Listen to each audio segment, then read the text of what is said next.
Isso aí, galerinha. Negócio seguinte, eu quero usar esses minutinhos aqui para bater um papo sobre mudança de fases, porque às vezes nessa aula, só para o cara relembrar as mudanças de fase, que é uma coisa bem primária, né, que a gente vem desde o fundamental escutando, o cara gasta um tempinho.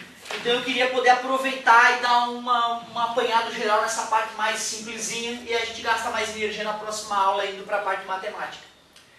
Então, claro, tem que saber o mínimo, né? O mínimo é saber que existe o sólido, o líquido e o gasoso. Saber que passar de sólido para líquido é chamado fusão, é o único que tem um nome um pouco diferente, os dois únicos, fusão e sublimação, né? Depois é tudo lógico, do líquido para o gasoso, vaporização. Professor, por que não é gaseificação? Porque gás é diferente de vapor, lembra? Gás é uma coisa que tu espreme e ela não volta a ficar líquido. E vapor é uma coisa que tu espreme e volta a ficar líquido. Se acabou de sair do líquido e foi para o estado gasoso, é um estado gasoso chamado vapor, porque se tu espremer esse vapor, ele fica líquido de novo. Por isso que não seria correto gaseificação, e sim vaporização.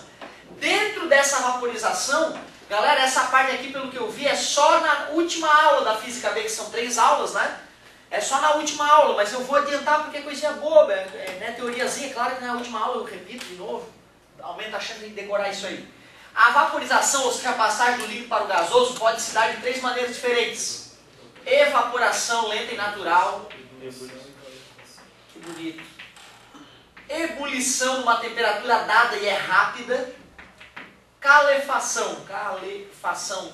Isso ocorre quando o líquido... Calefação. Ocorre quando o líquido atinge uma superfície superaquecida e vai para o estado exato, gasoso quase instantaneamente. É o som da calefação. Parabéns. Aí o contrário aqui, ó. Tudo nome justo, ó. Liquefação. Depois, solidificação. E se for passagem direta, como eu acabei de falar, sublimação. Ou ressublimação em alguns livros mais antigos, a volta. Sublimação.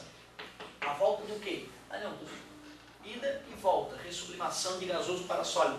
Mas chama de sublimação que é mais legal, o famoso caso da naftalina, dos desodorantes de banheiro de maneira geral, que são sólidos e deixam cheirinho. Sólido e deixa cheirinho. Então faz todo o sentido, né?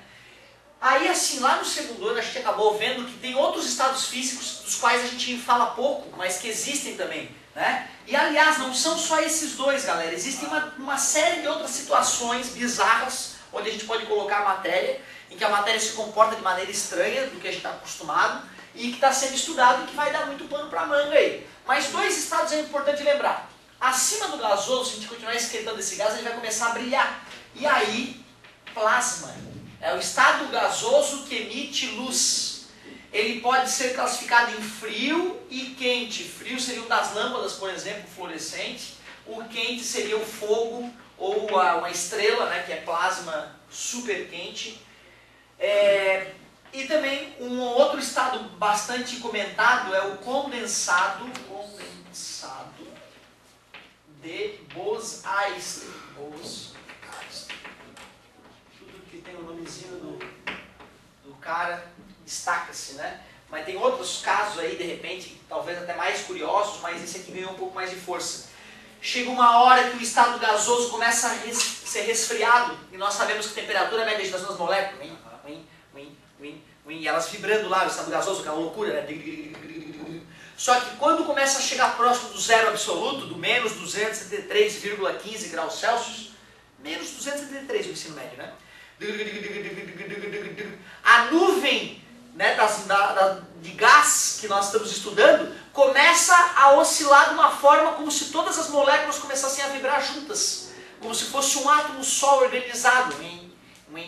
A agitação desorganizada do gás desaparece. O que de certa forma também não é tão absurdo, porque o que é o estado sólido? Não é quando as moléculas se organizam, inclusive em formatos específicos, né? Então digamos que quando cuidado, hein? Esse condensado de Bose-Einstein tem que ser a baixa pressão. Porque se eu estou próximo do 0 Kelvin e espremo, a tendência é ficar ou sólido, né? Ou até líquido de repente. Mas para ficar no estado gasoso, então a pressão é baixíssima. É como como se as moléculas estivessem livres para oscilar. E está próximo da menor temperatura que existe. A energia é tão pouca de vibração que as moléculas entram em ressonância, porque elas têm todas a mesma frequência natural de vibração, e aí nessa hora a frequência é baixa o suficiente para elas entrarem em ressonância e vibrarem todas juntas. Essa situação bizarra, então, é chamada de condensado de Bose-Einstein, considerada o quinto estado da matéria. Na apostila do segundo ano, as apostilas do primeiro e do segundo ano, elas vão um pouquinho mais a fundo. Fica à vontade, meu querido. Então, na verdade, galerinha, aquelas apostilas do segundo ano, ela falava do gás fermiônico também e outros estados da matéria, mas se tu souber desses 5, eu estou muito orgulhoso. Valeu!